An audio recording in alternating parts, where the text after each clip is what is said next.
He grew up in a small, quiet town where nothing big ever really happened. People woke up, went to work, came home, and repeated the same routine every day. Kids usually played outside in the streets, and the older ones hung around the small shops. Everyone kind of knew everyone, and nothing ever changed. But inside one small house near the edge of the town, something was different.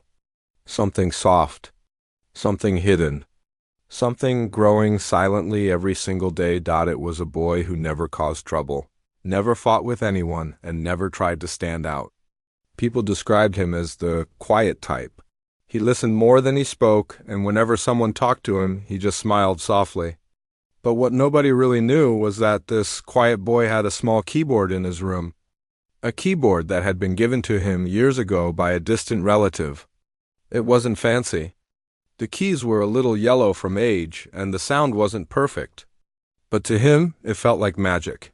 Every night, when the rest of the house finally settled and the outside world turned silent, he would sit on his bed with that old keyboard and play. He didn't know any proper music theory. He didn't know how to read sheets or understand scales. He just pressed the keys that felt right. Soft notes, slow melodies, gentle rhythms. Sometimes he played happy tunes, sometimes sad ones, sometimes something in between. Whatever he felt inside, he let the keyboard express it. He played quietly, almost whispering through the keys because he didn't want anyone to hear. Maybe it was fear. Maybe he just expected everyone to judge him. He had always felt like people wouldn't take him seriously. Even at home, no one talked about music. They thought life was about practical things, about working hard and not wasting time. So whenever he played, he made sure not to disturb anyone. He wasn't a confident person. Whenever he walked into a room, he would shrink a little, almost as if he didn't want to take too much space. In school, he wasn't the loud kid or the sporty kid or the funny kid. He blended into the background like wall paint. And maybe that's why people never really noticed how deeply he loved music. They never saw the way his eyes softened when he touched the keys. One day at school, he heard that the music club was holding auditions. It wasn't a big event, just a small group where students practiced songs for morning assembly or small functions. Still, he felt something spark inside him. He wanted to try. He wanted to see if maybe, just maybe, someone else could understand what music meant to him. He practiced in secret for days. Not loudly, just lightly, enough to hear himself and enough to imagine what it would feel like performing in front of people. He even imagined standing on a faintly lit stage, fingers shaking but music flowing. It was a dream he had for a long time, but never said out loud. When the day of the audition came, he arrived early. He sat outside the music room, holding his small notebook where he had written some random notes and ideas. Students walked past him, chatting, laughing, talking loudly. He kept his head down, trying to stay calm. Finally, the teacher called him inside. The room felt big and cold. The teacher didn't smile much. She looked tired, busy, maybe even annoyed. When he said he wanted to audition, she gave him a quick look, the kind of look that says, "Really?" But he tried not to think about it. He sat down in front of a slightly better keyboard than the one he had at home. His hands trembled as he touched the keys. He began to play softly. But he didn't even reach the second line before the teacher interrupted him. "You need confidence for music," she said. "This club has strong performers. I don't think you're ready." That was it. No encouragement. No second chance. No suggestions. Just a simple dismissal. He walked out slowly, trying not to let the sting show on his face. It felt like the longest walk of his life. Outside the room, a few students looked at him with raised brows as if they already expected him to fail. As if he wasn't meant for something like music. He didn't cry, and he didn't show anger. He simply lowered his head and walked home quietly, feeling smaller than ever. At home, he locked his room and sat in front of the keyboard. He pressed a few keys soft, shaky, uncertain. But it didn't feel the same. The rejection had sucked the warmth out of him. He didn't play that night. He didn't play the next night either. Days passed, and the dust on the keyboard grew slightly. That tiny spark inside him felt like it was fading. But life, in its strange way, always brings unexpected turns. One evening, when he thought everyone had gone out, He slowly pressed one key on the keyboard. Then another. And another. He didn't play a full tune, just a few soft notes. That's when he heard a gentle knock on his door. His neighbor, a kind old woman who lived next door, stood outside. She wasn't intrusive, but she looked at him with warm eyes. "I heard you playing," she said. He froze, embarrassed. "Sorry, I didn't mean to disturb." She shook her head with a soft smile. "Disturb? That was beautiful. Why do you play so quietly?" He didn't know what to say. He shrugged. She stepped inside a little and said, "Did you know there's a community talent night next month? Anyone can join. You should go. People need to hear you." He smiled awkwardly, thinking she was just being polite. But she insisted again. "Don't hide this. Don't let fear keep your music locked inside your room." Her words stayed with him long after she left. He sat alone, staring at the keyboard, wondering if she was right. Could he really do it? Could he stand in front of people? Could he survive another rejection? Even though he wasn't sure, something deep inside him refused to stay silent. He started practicing again, not loudly, but with a little more courage. The keys felt familiar again, like old friends welcoming him back. He tried new melodies, ones that came from memories, from emotions he couldn't say out loud. Every night he practiced just a little more. His fingers grew steadier. His heart still beat fast whenever he imagined performing, but this time it felt like excitement instead of fear. There were moments when he would stop and question himself, wondering if he was making a mistake. But then he remembered the old woman's words. People need to hear you. The day registration opened for the talent night, he walked quietly to the community center. There was a long line of kids and adults signing up. Some looked confident, some looked nervous, but everyone was excited. He waited quietly until it was his turn. When the organizer asked his name, he spoke softly, almost as if he might change his mind halfway. But he didn't. He signed up. He walked out of the building feeling a strange mix of fear and relief. It felt like he had finally taken a step he had been avoiding for years. Nobody in his family knew about it. None of his friends knew either. He wanted this to be his moment, something he chose for himself. As the days passed, he practiced more seriously. Sometimes he would stay up late into the night, playing melodies that made him feel grounded. Other times he would imagine the stage, the lights, the people. He knew the talent night would be crowded. Families, kids, neighbors, everyone from the town usually showed up. That thought scared him, but something inside him kept pushing forward. One evening, while he was practicing, he paused and looked out of his window. The town looked so calm, like a frozen moment in time. He realized something. If he didn't try now, he might never try again. Life would always be filled with people telling him to be quiet, to stay in the background, to not dream too loudly. But maybe he didn't want to live like that forever.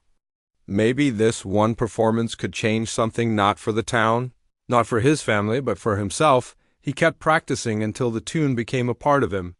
He didn't want to sound perfect.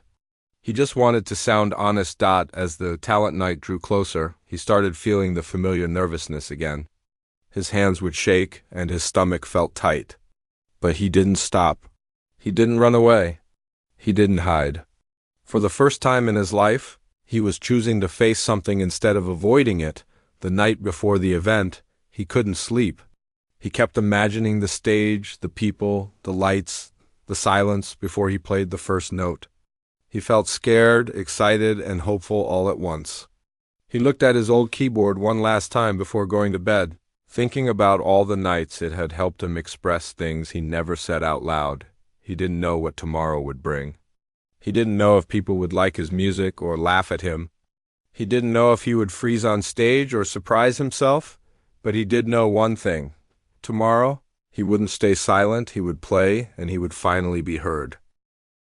The morning of the talent night arrived with a strange feeling in the air. It felt heavier than usual, as if the world was quietly waiting for something to happen. He woke up earlier than he needed to, unable to sleep any longer. His stomach felt tight, but he tried to stay calm. He sat on the edge of his bed and stared at his old keyboard. It looked more worn out than ever, but somehow it felt like a companion standing by for the big day. He touched a few keys softly, letting the notes sink into the quiet room. He knew he wasn't performing on this keyboard tonight, but it had been part of his journey, part of his growth. It had held all his fears, hopes, and memories. Today it was letting him go. It felt like he was stepping into a new chapter of his life. Even if he didn't fully understand it yet, he spent the morning trying to stay busy. He helped around the house, pretending everything was normal. Nobody knew he was going to perform that evening. He didn't want to deal with questions or pressure. He wanted to keep this moment personal until it was over. Win or lose, succeed or fail. He wanted it to be his moment. As the afternoon passed, he began to get ready. He didn't have anything special to wear, so he chose clean, simple clothes that made him feel comfortable. He looked at himself in the mirror. He looked the same, but he didn't feel the same.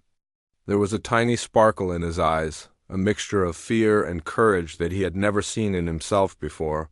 When it was time to leave, he walked slowly toward the community center. The sun was starting to set, and the sky looked warm and golden. People were already heading toward the event, chatting excitedly, holding snacks, laughing as they walked. It was one of those nights where everyone in the town came together to watch performances and enjoy a break from the usual routine. He reached the building and stood outside for a while, gathering the courage to go in. Through the glass doors, he could see families taking their seats, children running around, and volunteers setting up the final decorations. The sound of chatter filled the air, and he felt his heart beating fast. He took a slow breath and stepped inside. The auditorium was bigger than he remembered. The stage was well lit, and the seats were filling quickly. As he walked toward the backstage area, his hands trembled slightly. A volunteer checked his name on the list and nodded. "You're number 12, she said with a friendly smile. "You'll go on stage when your number is called. Good luck." He thanked her quietly and went behind the curtains. There were other performers waiting, some tuning guitars, some stretching, some practicing lines for their acts. They all seemed confident in their own way. He found a small corner where he could stand alone. His mind kept imagining the moment he would walk onto the stage. Every scenario, good or bad, ran through his mind. The show began. He could hear the applause from behind the curtain as the first performers finished their acts. A kid danced, a group sang a cheerful song, someone played drums. Every time the audience clapped, his heart jumped. It felt like the closer it got to his turn, the faster everything inside him moved. When the performer before him finished, a volunteer approached him. "You're next," she said gently. His breath caught for a moment. He stepped closer to the curtain, ready to walk out, but his legs suddenly felt heavy. Doubts rushed through him. What if he played too softly? What if people laughed? What if he froze? What if the teacher from school was somewhere in the crowd? What if he wasn't good enough after all?